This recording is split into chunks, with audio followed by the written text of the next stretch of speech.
the CRA does not look at how business owners pay themselves the same way. And in this video, I'm going to show you exactly how to record it correctly so that your numbers are accurate and you don't end up getting yourself in trouble with the CRA. So how you record paying yourself is going to come down to one specific factor, and that is, what is your business structure? Are you a sole proprietorship? Are you a partnership? Or are you incorporated? But before we get into how to record it for the different business structures, the first thing that I want to kind of cover, and it's going to get a little tiny bit, just a tiny bit technical. I promise it's only a little bit, but it's important for me to cover this and explain this to you so that you have context as to why it's important to do it the right way or do it that specific way, and how it's going to be viewed as the from the CRA's point of view if you don't do it that way. Okay. So when it comes to recording anything in your books, every category, or you might also know it as a chart of accounts, is going to fall into one of 5 classes. I like to call them classes or classifications. The first one is income, which is obviously any money that you earn as a business. The second one is expenses, which is any money that you pay in the day-to-day running of your business. Then there's these other 3. These 2 people typically know, but then there's another 3 classes that sometimes people get a little mixed up. And that is your assets, your liabilities. Assets are anything that your business owns. Liabilities are anything that your business owes. And then equity. Equity is basically what your business owns after it's paid off anything that it owes to anybody, right? So when it comes to filing your taxes, all of these numbers are important, of course, for actual tax filing purposes. But when it comes to how much you owe the CRA, it is these 2 numbers over here that matter the most, because here's how they calculate what you owe in taxes. They take your income, subtract your expenses, and that equals a number called profit. And then what you owe in taxes is a percentage of whatever you made in profits. So that should tell you, right, that if you record something that should be maybe an asset, a liability, or equity as income or an expense, then you're messing up this profit number, which means that your tax calculations are going to be incorrect. So for example, with assets is anything that your business owns, like equipment. A lot of people make the mistake of classifying assets as an expense because it's money going out of your business. When you buy a car for your business, for example, that's money leaving your account. So logically it would be like, okay, so that's an expense, because an expense is anytime I typically spend money on my business or to run my business. But in the CRA's eyes and accounting principles and all of that boring stuff, it's actually supposed to go under a class called assets and not expenses. So if you put it under expenses instead, that means that this number is higher than it should be. That brings your profit down, which means that you are paying less in taxes than you're supposed to. And that makes the CRA a very mad panda. Okay. So we don't want that to happen. Another good example could be liabilities. If you get a loan for your business, for example, that should be recorded as a liability, but it's money coming into the business. It's money going into your account. So sometimes people are like, well, if it's money coming in, it must be income. It's actually not. So if you go and record a liability as income instead, that means that this number is too high, which means that your profit figure is going to be too high. And then you end up paying a lot more in taxes than you're actually supposed to. And then just to bring this full circle, in terms of equity, your equity is equal to your assets minus your liability. So like I said, equity is what's left over in your business, or the value that's left in your business after you have accounted for or subtracted any money that you owe to anybody. Okay. So super quick crash course on this little accounting principle over here. And I want you to keep this in mind because it's going to help you understand why it's important to record how you pay yourself based on your business structure a specific way, because the CRA does not always look at it as an expense. Okay. So let's first look at, oh, my whiteboard's gone crazy. Let's first look at sole proprietorship. So sole proprietorships, same applies to a partnership as well. It works the exact same way. So when I say sole proprietorship, that also applies to partnerships. So let's start with a sole proprietorship. So To understand why it works the way that it does, it's also important to just kind of quickly dive into what is a sole proprietorship and how does the CRA look at sole proprietorship. So legally, for a sole prop and partnership, there is no legal separation between you, the person, and the business. You are the business is you.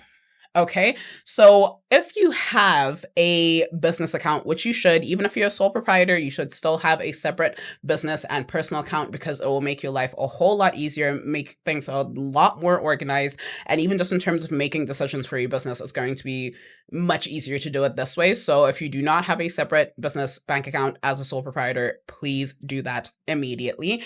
But so what happens is, let's in this particular example, we're just assuming that you do have a separate business account and you're paying yourself a salary. So when from the CRA's perspective, even though you may be paying yourself a salary, because people will do that even if they're sole proprietors, just to keep records and just run the business more professionally, right? You want to actually have be on a regular salary. You're not just taking money out of the business willy-nilly. You actually want to do it in an organized and structured way so that, you leave some money in the business to reinvest into it or whatever motivation you may have to put yourself on a salary. So that is how you see it. The CRA does not see it that way. For the CRA, as far as the CRA is concerned, the second a client pays you money, you in your personal capacity have earned that money. That is essentially your salary in the CRA's eyes. So if a client pays you $30,000, but you being the good business owner that you are, you put yourself on a salary of, let's say, $5,000 a month. When you report your income to the CRA, you're not reporting that you're making $5,000 a month. You report the full $30,000 because, like I said, there is no separation between you and the business. The business is you. So when that client paid you $30,000, you earned income of $30,000. That is how the CRA looks at it. But you might be on a salary or a quote unquote salary, paying yourself regular payments every month just so that you stay on top of things. So that's why when you record it in your books, you need to record it differently. It is not actually payroll. So let's do an example. Let's say you transfer money from your business account and you transfer $5,000 a month to yourself as a salary, and that goes into your personal account. So this 5K transfer, the mistake that a lot of people make is they will record this 5K as payroll. Because technically and logically, you are putting yourself on payroll, but in the CRA's eyes, it is not payroll. Because the second you earned that money, wherever this 5K came from, whatever client paid you or clients paid you, you had already earned that money in the eyes of the law in your personal capacity. So it is not payroll. Instead, you record it as something called an owner's draw. And an owner's draw, remember that equation that we did earlier, or the little bit of accounting theory that we did earlier? So we have income, we have expenses, we have assets, liabilities, and we have equity. So owner's draw is not an expense. We can argue about it until we're blue in the face. That's just not how it works. Instead, owner's draw is considered an equity account because you are taking money out of the business from what's left over in the business. You're taking profits out of the business as the owner because you already earned the money, because the business is you, you are the business, remember? So you've already earned that money. You can't then claim an expense when you just take that money to use for yourself. That's just unfortunately not how it works. So it is owner's draw, which is an equity account. So as you can see, if you put it under equity, which is this guy over here, it does not affect profit. So this number, whatever it is you pay yourself as a sole proprietorship, as a partnership, it should not affect your profit number. Because if you let it affect your profit number, that means that you have claimed higher expenses than you're supposed to. And when you claim higher expenses than you're supposed to, then your profit goes down and then you're paying less in taxes than you are supposed to be paying, which becomes a problem with the CRA, right? So owner's draw is an equity account. Because another way of looking at it, right, is like I said, there's no legal separation. So when you transfer money from your business account to your personal account, it's essentially just you transferring money to yourself. So that is not an expense to the business. You are just taking money from your own pocket, essentially. Okay, so that is a sole proprietorship and works the same way with partnerships. So just a quick PSA for anyone who's fallen behind on their bookkeeping and you need a fast and easy way to get caught up. If you're watching this video, chances are you are a business owner and you're trying your absolute best to get on top of your numbers so you can get your business or keep your business out of trouble with the CRA. And hopefully by now you understand that your first and best defense against the CRA is your bookkeeping. Now, if you're like most business owners, chances are while you were dealing with the 1,000,001 other things that you had going on in the business, the bookkeeping fell through the cracks for months or even years. And now you're feeling stuck staring at a pile of receipts with no idea where to even start. So if that is you, I need you to do yourself a favor and sign up for the next Catch-Up Bookkeeping Bootcamp. This is an online workshop where I will show you step by step the system that I use inside my own bookkeeping practice to get years of bookkeeping caught up in as little as 7 days. And I've already taught the system to hundreds of other Canadian business owners and helped them get their books back up to date, and not just up to date, but CRA proof too. So if you're actually serious about finally getting this handled, then go to the bootcamp link in the description, sign up for the next online workshop, and I'll see you there. Now let's get back to the video. Now, if your business is incorporated, this is where it gets a little fun.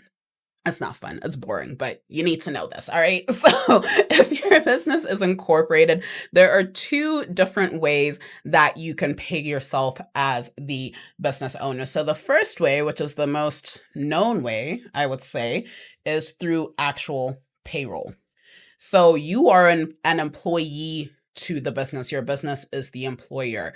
One question that I get a lot is, oh, do I have to be on payroll as the business owner? Can I just pay myself as a consultant? No, you cannot. There's payroll and tax and all kinds of funny laws around how you can do that, what you're supposed to do, or who can be considered a contractor or consultant as opposed to an employee. As the owner of the business, you cannot consider yourself a contractor or a consultant. You are an employee of the business, whether you like it or not, okay?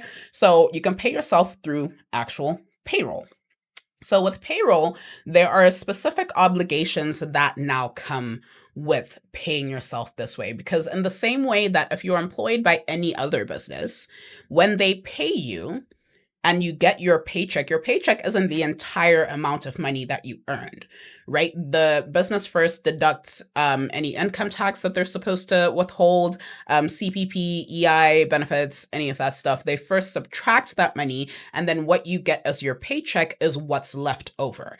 And it works the same way. So when you pay yourself as an employee for your business, you have obligations to pay the income tax, CPP, EI, and benefits and all of that stuff. You are obligated to, well, benefits aren't really like, well, they're kind of a tax thing.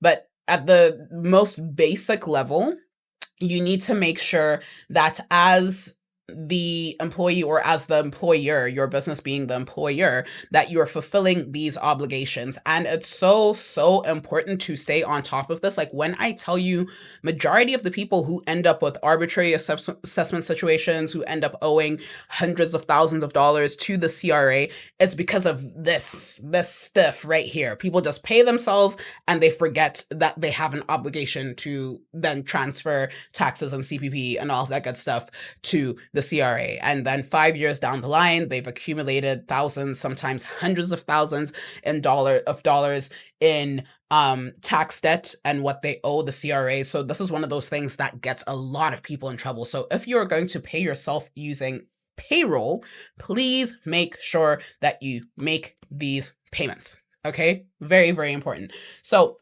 Anyway, with payroll, this now, because you and the business are separate legal entities and the business is your employer, this, unlike owner's draw, is actually an expense. So that means you can claim this as an expense. This brings your profit number down, and then you end up owing less to the CRA. Okay, so this is actually an expense. This is option 1 for how you can pay yourself as an incorporated business. Option 2 is you can pay yourself a dividend. Now, a dividend is different from payroll because a dividend, by definition, it's when shareholders are paid out from the profits of a business. So if you can put that logic together, if we're saying that, okay, dividends are paid from profit, that means this number cannot be a factor in calculating profit. Otherwise, it ends up being a circular formula, right? And there's no way to figure that out. So with that in mind, that should tell you immediately that this over here is not an expense because it's paid from the profit that is left over in the business. So instead, dividends fall under the class of equity. So that should tell you, like I said, it does not affect how much you actually end up owing in taxes. Now, if you pay yourself a dividend, you still have to report this income as for under your personal tax filings. There's a form called a T5 form that you need to fill out and get an order to file your taxes. That's where you report any dividends that you earned. But this is not a tax deductible expense. Okay, this is an equity account. And which one is best or which one you should use, it honestly depends on your goals for your business and just kind of the ease of what you want to do. Generally, dividends up to a point will give you some tax benefits. I'm not gonna what the optimal balance between dividend and payroll is. I can't tell you. It depends on your business. I'd consult a tax accountant for that. But there is an optimal balance. So definitely that's a question you should ask. Ask your tax accountant, okay, what is the right balance that I should have between payroll and dividend in order to minimize how much I end up owing in taxes? Because dividends up to a point have some slightly lower tax rates. But it's up to a point. Once you get past a certain threshold, then you're not really getting any real tax benefits by paying yourself a dividend instead of through payroll. I personally just use payroll because it's easier for me. I don't really want to deal with the headache of trying to figure out, okay, dividends and this and that. That's just me though. But I would definitely consult a tax accountant to see what balance or what ratio you should be paying yourself in terms of how much of it should be payroll and how much of it should be dividends. So that is how you record paying yourself as a Canadian business owner. Make sure that you're putting everything into the right accounts. If you are a sole proprietorship or partnership, it goes into owner's draw. If you are incorporated, then you can pay yourself through payroll, which is an expense, or a dividend, which is an equity account. And owner's draw is equity. And if you have any other questions regarding this topic and how to pay yourself and any bookkeeping questions in general, really, just go ahead and drop them in the comments and I will be sure to answer them for you.